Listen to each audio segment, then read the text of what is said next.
안녕하세요. 키노캔버스 별구물입니다. 다들 새해 복 많이 받으시길 기원드립니다. 한 해의 묵은 후회들, 아픔들과 단절하고 새롭게 시작하시는 여러분들이 되시길 바랍니다. 오늘은 그 많던 시네필은 어디로 갔을까라는 주제로 이야기를 해볼까 합니다. 90년대에는 수많은 청춘들이 영화 동아리를 조직해서 3, 4, 5 모여 영화를 보고 그에 대해 토론하고 공부하고 영화를 만들기까지 하면서 영화에 대한 사랑을 집단적으로 아낌없이 표현했습니다. 아마 보신 분들도 계시겠지만 넷플릭스에서 공개한 노란문 세기말 시네필 다이어리라는 다큐멘터리는 그러한 90년대 시네필 문화를 잘 보여줍니다. 이 영화는 봉준호 감독이 처음 영화를 시작하던 시기에 활동했던 노란문 영화연구소에 대한 이야기를 경유해서 90년대 시네필 문화를 조명합니다. 다큐에 나오는 것처럼 90년대는 고전영화와 예술영화를 보는 게 매니아들만의 취미가 아니라 제법 보편적인 문화로 자리 잡은 시기이기도 했습니다. 다큐멘터리에도 언급되지만 단적인 사례가 1995년 우리나라에서 개봉한 안드레이 타르코프스키의 영화 희생인데요. 타르코프스키의 영화는 난해하기로 정평이 나 있어서 흥행과는 거리가 멀다고 인식됐습니다. 그런데 당시 타르코프스키의 영화 희생이 서울에서만 11만 명의 관객을 동원했습니다. 지금은 적은 수치로 보이지만 당시에 100만 관객만 돼도 엄청난 흥행이었던 시절이었으니까 서울에서만 11만 관객을 동원한 건 굉장한 일이었습니다. 그만큼 90년대는 예술영화에 대한 관심과 사랑이 지대했던 시기였습니다. 다큐에서 봉준호 감독이 우스갯소리로 정부가 전국민 시네필화를 위해 수돗물에 약을 탔다고 말할 정도로 90년대 시네필 문화는 아주 유별났습니다. 물론 90년대 이전에도 그런 활동들은 존재했습니다. 1975년에 결성된 청년 영화 집단 영상시대는 신성일 배우가 나온 영화 별들의 고향을 연출한 이장호 감독, 영자의 전성시대를 연출한 김호선 감독, 바보들의 행진을 연출한 하길종 감독 등이 만든 단체였습니다. 이들은 한국 예술영화의 예술화라는 모토를 내세우면서 함께 영화를 공부하고 영화 잡지를 발간하고 영화를 만들기도 했습니다. 79년도에 결성된 서울대학교 영화동아리 얄라성도 유명했습니다. 꽃잎을 연출한 장선우 감독, 아름다운 청년 전태일을 연출한 박광수 감독, 장밋빛 내 인생을 연출한 김홍준 감독이 얄라성의 일원이었습니다. 다큐에도 언급되는데 87년에 결성된 장산곤매도 있습니다. 접속을 연출한 장윤원 감독, 알포인트를 연출한 공수창 감독, 명필름 대표인 이은 감독 등이 장산곤매의 일원이었습니다.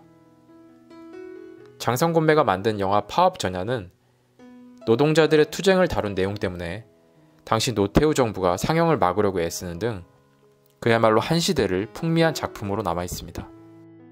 그런데 70년대부터 80년대에 이르는 그러한 흐름들은 90년대의 시네필 문화와는 다른 결을 지니고 있습니다. 그때는 권위적인 정부가 나라를 통치하던 엄혹한 시절이었고 이에 저항하는 청년들은 민족주의, 민주주의, 사회주의 같은 이데올로기나 거대 담론에 구속될 수밖에 없었습니다. 그러니 영화 단체들은 구조적으로 영화의 미학적 가치보다 영화의 사회적, 정치적 역할을 중시할 수밖에 없는 상황이었습니다. 시대의 하중을 떠안은 영화와 영화 문화는 무거울 수밖에 없었습니다. 그래서 영화 문화라기보다 영화 운동에 가까운 흐름들이 이어졌습니다. 그렇다면 왜 유독 90년대에 시네필 문화가 번성했을까요? 다큐에서도 이를 언급합니다. 1987년 6월 항쟁으로 이루어진 절차적 민주화, 그리고 당시 많은 학생운동이 지향점으로 삼던 현실 사회주의 국가 소련이 몰락하면서 학생운동의 방향성을 잃어버린 것, 그 두 가지 요인이 시네필 문화가 자리할 수 있었던 시대적 맥락으로 거론됩니다. 다르게 말하면 무엇을 해야 한다, 이렇게 살아야 한다라는 시대적 의무나 신념 같은 것들의 무게, 이를테면 사회적 쓸모에서 상대적으로 가벼워지는 상황이 발생한 겁니다. 이때가 돼서야 영화를 사랑하는 청년들은 놀이로서 영화를 향유할 수 있게 됩니다. 당대 청년들이 상대적으로 사회적 쓸모에서 자유로워진 것처럼 영화도 상대적으로 사회적 쓸모를 증명하지 않아도 됐던 시기였습니다. 그런 90년대는 문화적 억압이 누그러졌다는 점에서 문화적 해빙기, 다양한 문화가 분출했다는 점에서 문화적 해방기라고 부를 수 있을 것입니다. 저는 삶에서 쓸모없음의 가치를 향유하는 게 중요하다고 생각합니다. 혹은 쓸모 있음과 쓸모 없음의 어떤 중간지대가 우리에게 필요하다고 생각합니다. 왜냐하면 그렇게 쓸모에 구애받지 않고 무언가를 과감히 실험하고 도전할 수 있는 시간이 없다면 삶이 너무 각박하고 삶이 가진 잠재적 가능성을 발견할 수 없기 때문입니다. 다큐에 나온 노란문 영화연구소 구성원들이 잘 보여주는 것처럼 90년대 시네필들은 그런 쓸모있음과 쓸모없음의 중간 영역, 프로와 소비자 사이에서 어떤 아마추어리즘의 가능성을 개척했다고 생각합니다. 지금의 비즈니스 용어로 말하면 소비자이면서 생산자인 프로슈머라고 할 수 있죠. 노란문에서 보낸 청춘의 한때를 회상할 때 그들의 눈은 반짝반짝 빛납니다. 몸은 머리보다 더 명료하게 기억합니다. 언제가 행복했는지, 언제 내가 빛이 났는지 말입니다. 90년대 시네필 문화, 그때의 영화 아마추어리즘은 영화 문화에만 그친 게 아니라 영화 산업의 외연을 확장하기도 했습니다. 90년대 후반, 2000년대 그리고 지금까지 한국 영화를 이끄는 봉준호, 박찬욱, 이창동, 유승환, 김지훈, 홍상수, 장준환 감독 같은 창작자들, 새롭고 창의적인 영화 언어를 구사하는 그들이 등장할 수 있었던 배경에도 90년대 시네필 문화가 놓여 있습니다. 기술적으로 그때에 비해 지금은 폭넓은 영화 문화를 향유하기에 더없이 좋은 환경이라고 할 수 있습니다.